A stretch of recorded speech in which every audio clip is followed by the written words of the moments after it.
The ancient land of India is as diverse as its people.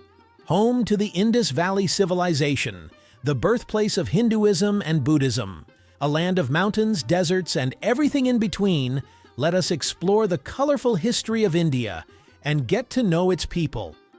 The history of India spans millennia, and with that, we will only be covering some of the most important periods. If you want to know more about the other periods that won't be mentioned in the video, please let us know in the comments below. The history of India began with the rise of the Indus River Valley Civilization in 3300 to 1300 BC, one of the most advanced civilizations during its time. Known for its architecture, urban planning, and social organization, this civilization was also known as the Harappan civilization. It existed from present-day Afghanistan to Pakistan and to northwestern India. Agriculture, metalworking, clay pottery, and jewelry making were introduced during this period. However, due to climate change and external migration, the Harappan civilization would ultimately meet its end.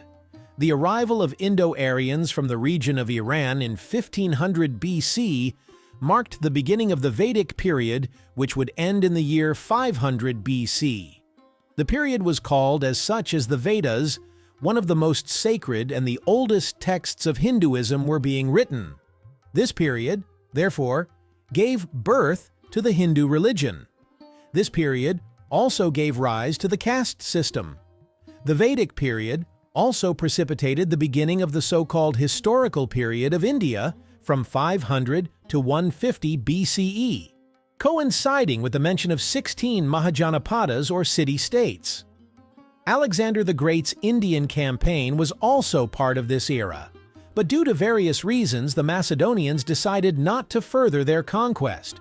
During this historical period, there was a king who managed to unite the realm under one pan-Indian empire, Chandragupta Maurya. His accession began the Mauryan dynasty, which would span a few hundred years beginning in 322 BC and ending in 184 BC. The era also ushered in the spread of Buddhism amongst the general populace. This was primarily promoted by Ashoka the Great, the third emperor of the Mauryan dynasty. The period between the Mauryan dynasty and the next significant dynasty saw India being ruled by the Shunga, Satavahana, and Kushan empires. This period in Indian history is called the Early Classical period, which would last from 200 BC to 320 AD. The next great dynasty to rule India ruled at a time called the Golden Era, due to the flourishing of Indian culture and the expansion of trade throughout the continent. This dynasty was called the Great Gupta dynasty, which began in 240 to 280 CE and collapsed in 550 AD. There were numerous achievements in mathematics and the sciences during this period. The dynasty was thought to be started by one Shrigupta, who was a Vaishya, or merchant class. This golden age also brought about the establishment of the foundations of the early government of the Indian subcontinent. The period was also marked by defiance towards Hindu thought at that time. As a matter of fact, it was Buddhism that was greatly promoted during this period in time. The decline of the Gupta Empire allowed another to take its place. After the dynasty collapsed, northern India was ruled by Harshavardhan for 42 years. A devoted Buddhist, he was known as a skilled leader, but his death brought about the decline of northern India in 647 AD. A rising religion in the West would try to stake its claim on the Indian subcontinent in the 8th century, which would change Indian history significantly so that a pan-Indian identity would not be seen again until centuries later. In 712 CE, Muhammad bin Qasim was able to conquer North India, marking a decline in a pan-Indian identity, relegating cities into separate city-states, which would be the basis of rule for years to come. Numerous Islamic sultanates would try to conquer the Indian subcontinent for centuries, until one, the Delhi Sultanate, managed to take hold of the disparate city-states dotting the declining nation. The Sultanate was able to rule large parts of the nation and ruled the subcontinent for 320 years, from 1206 to 1526. It would be followed by one of the most famous dynasties of India. The Mughal Empire finds its beginnings with its defeat of the already declining Delhi Sultanate. This period in time was known for its cultural advancements, particularly in architecture. Architectural marvels were built during this period, such as the Taj Mahal and the Jama Masjid, under the rule of Shah Jahan. This period was known for administrative changes, the placation and equalization of local populations via administration, and the expansion of agriculture, as well as agricultural taxation. The Mughal Empire would eventually last until 1797. It was followed by the Maratha Empire and Sikh Empire. However, coinciding with the rise and fall of the Mughals was the entry of European explorers and traders, which would usher in a new colonial era for the subcontinent.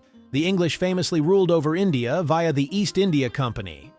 The company had its humble beginnings in the 1600s on the west coast of India for trade. They established a foothold by building factories within the subcontinent. Alarmed by the expansion of the company, the Mughals went to battle against them twice and lost both times. This helped consolidate the power of the company over the subcontinent and further expanded the rule of England over that of India. After defeating the Marathas in 1818, there were no more indigenous powers to challenge the company's hegemony over the subcontinent. That is, until 1857, when soldiers employed by the company rebelled against it. It was suppressed in 1858, but all power was transferred from the company to the British Crown thereafter. The colonial government expanded its rule by renaming itself as the British Raj after the 1857 Indian Rebellion, ruled by the Crown itself. This is where the contemporary formal naming of India originated from. It was also a founding member of the League of Nations. Being directly under the control of the British Crown, India's people swore servitude to it. Thus, when the two world wars broke out, Indian soldiers were dispatched all over the world in support of its British overlords. That is, until 1947, when the Raj was partitioned between the Union of India and Pakistan, both gaining independence in the process. After partition, India and Pakistan were never able to reconcile their vast differences, mostly in part due to religious affiliations and traditions. The two countries would become rivals even until this day, yet still hold joint traditions with each other, such as the Atari Wagah border ceremony, to commemorate their commitment to helping each other despite being rivals. According to the International Monetary Fund, the GDP of India is valued at around $3 trillion, making it the world's sixth largest economy. The largest sector of the Indian economy is the service sector, which makes up 61% of the entirety of the economy. Agricultural products include sugarcane, rice, milk, wheat, bison milk, potatoes, vegetables, bananas, maize, and onions. India is also home to heavy industries such as textiles, chemicals, food processing, steel, transportation equipment, cement, mining, petroleum, machinery, software, and pharmaceuticals. The flag of India consists of 3 stripes. The top one is India saffron, the middle is white, and the bottom one is India green. The Ashoka Chakra, a 24-spoked wheel, is smack dab in the center of the flag. The saffron color indicates strength and courage. The white symbolizes peace and truth with Dharma Chakra. The green shows the fertility and growth of the land. The middle chakra intention is to show that there is life in movement and death in stagnation. India as a whole is one of the largest countries on Earth, thus the title of subcontinent. It has a total land mass of around 3 million square kilometers, or 1 million square miles. The capital of this gigantic country is New Delhi. Straddling its borders are Bangladesh, Bhutan, Burma, China, Nepal, and Pakistan. The highest point in India is Mount K2, the second tallest mountain in the world, which stands at around 8,000 meters or 28,000 feet. The lowest point is found in Kutanad, which is 2 meters or 7 feet below sea level. Topographically, India is varied, from high mountains to rich valleys and flatlands. India is a hot, tropical country, except in the northern areas, which are cooler most of the year. The maximum average temperature is 30 degrees Celsius, or 86 degrees Fahrenheit, and the minimum average temperature is 20 degrees Celsius, or 68 degrees Fahrenheit. India has the highest population in the entire world, with around 1.4 billion inhabitants in total. And being the country with the most people, the diversity can be overwhelming. But a large part of India's population are Indo-Aryan at 72%, 25% are Dravidians, and 3% are others. India has hundreds, if not thousands, of languages, but the most widely spoken is Hindi, with 44% of the population speaking it. 80% of Indians practice Hinduism, while 14% are Muslims. There is also a small Christian presence at around 2%. Sikhs also exist in this society, but they only make up 1% of the entire population. Here are some famous dishes from India that are mouth-watering to look at and satisfying to taste. Let's start with vindaloo, one of the spiciest curries around. If you're up for the challenge, why not try this one? Another great dish you can try is palak paneer, made from spinach and pressed cheese. You'll be eating veggies in no time after this. How about the famous biryani recipes from the different regions? Stock up on this rice-based dish and you'll get bigger in no time. And who could ever forget tandoori chicken?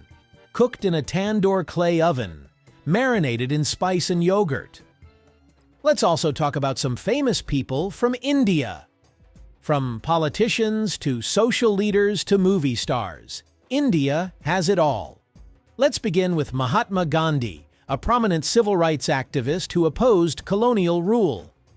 Arguably, one of the most known Indian actors, Amitabh Bachchan. Siddhartha Gautama, religious teacher and founder of Buddhism, also belongs on this list.